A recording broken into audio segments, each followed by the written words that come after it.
नमस्कार, मैं निधि विनोदी आप सभी का स्वागत करती हूँ कथा और कहानियों में। एक ऐसा दिन जो सिर्फ नया साल नहीं बल्कि किसान की मेहनत, संस्कृति और ऊर्जा की एक नई शुरुआत का प्रतीक है। तो आज हम बात करने वाले हैं बैसाखी या वैसाखी के बारे में। यह सिर्फ एक त्योहार नहीं है बल्कि एक ऐसा समय है जब प्रकृति भी बदलती है और लोग भी अपनी जिंदगी में नई शुरुआत करते हैं। हिंदू कैलेंडर के अनुसार ये एक साल की शुरुआत मानी जाती है जो आमतौर पर 13 या 14 अप्रैल से शुरू होता है और इसी के साथ आता है फसल का त्योहार। अगर इसे आसान शब्दों में समझें तो बैसाखी एक बदलाव का समय है, जब एक दौर खत्म होता है और दूसरे की शुरुआत होती है। प्रकृति अपना रूप बदलती है और लोग भी नए इरादों और नई सोच के साथ आगे बढ़ते हैं। ये अप्रैल के बीच का समय होता है और इस दिन से देश के कई हिस्सों में नया साल मनाया जाता है।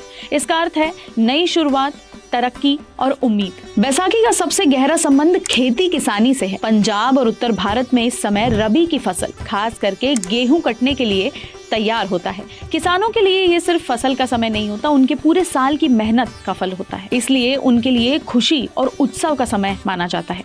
कहा जाता है कि बैसाखी की असली भावना खेतों से ही शुरू होती है। सबसे खास बात यह है कि एक ही दिन लेकिन पूरे भारत में इसे अलग अलग तरीकों से मनाया जाता है। पंजाब में बैसाखी, बंगाल में पोइला बैसाख, तमिलनाडु में पुंथड़ू, केरल में विशु और असम में बिहू। नाम अलग है, परंपराएं अलग है, लेकिन भावना एक ही है, नई शुरुआत और खुशियां। यही हमारे देश की खूबसूरती है, विविधता में एकता। बात करें पंजाब की तो पंजाब में बैसाखी बड़े उत्साह के साथ मनाई जाती है। लोग गुरुद्वारे जाते हैं, भजन कीर्तन करते हैं और लंगर लगाया जाता है, जहां सभी लोग बिना किसी भेदभाव के साथ बैठकर खाना खाते हैं, भोजन करते हैं। इसके बाद आता है सबसे रंगीन हिस्सा, जहां लोग डांस करते हैं। पंजाब में इसे भांगड़ा और गिद्दा कहते हैं। इस त्योहार का एक ऐतिहासिक महत्व भी है। 1699 में इसी दिन खालसा पंथ की स्थापना हुई थी, जो सिख इतिहास का एक सबसे महत्वपूर्ण क्षण है। इसलिए ये दिन धार्मिक और सांस्कृतिक दोनों ही रूप में सबसे खास है। बंगाल में इसे पोइला बैसाख कहा जाता है, जो वहाँ का नया साल होता है। इस दिन लोग नए कपड़े पहनते हैं, व्यापार के नए हिसाब शुरू होते हैं और मेलों व सांस्कृतिक कार्यक्रमों का आनंद लेते हैं। उद्देश्य सिर्फ एक ही है, एक नई शुरुआत, जैसे जीवन का नया अध्याय शुरू करना। अगर हम बैसाखी का गहरा अर्थ समझें तो ये सिर्फ एक त्योहार नहीं बल्कि एक सोच है।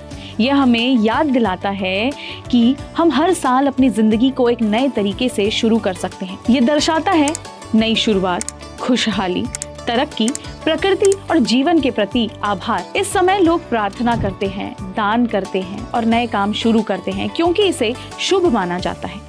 इसका एक महत्वपूर्ण पहलू है इसका प्रकृति के साथ जुड़ाव। इस समय सूर्य मेष राशि में प्रवेश करता है और हिंदू कैलेंडर के अनुसार नए साल का ये संकेत होता है। इसी के साथ गर्मी का मौसम भी शुरू हो जाता है। इसका मतलब है कि बैसाखी सिर्फ एक सांस्कृतिक त्योहार नहीं बल्कि प्रकृति का बदलाव और उसका प्रतीक भी है। तो अगर देखा जाए तो बैसाखी सिर्फ एक त्योहार नहीं है बल्कि यह प्रतीक है, एक नया आरंभ है, किसान की मेहनत का उत्सव है और भारत की एकता का सुंदर प्रतीक है। चाहे आप इसे बैसाखी कहें, पोइला बैसाख या बिहू, संदेश एक ही है, नई शुरुआत, खुशियां और जीवन का उत्सव। तो अगर आपको हमारी ये वीडियो पसंद आई हो और ऐसे ही रोचक और ज्ञान भरे विषय पसंद है तो हमारे चैनल को जरूर सब्सक्राइब करें और वीडियो को ज्यादा से ज्यादा लोगों तक शेयर करें।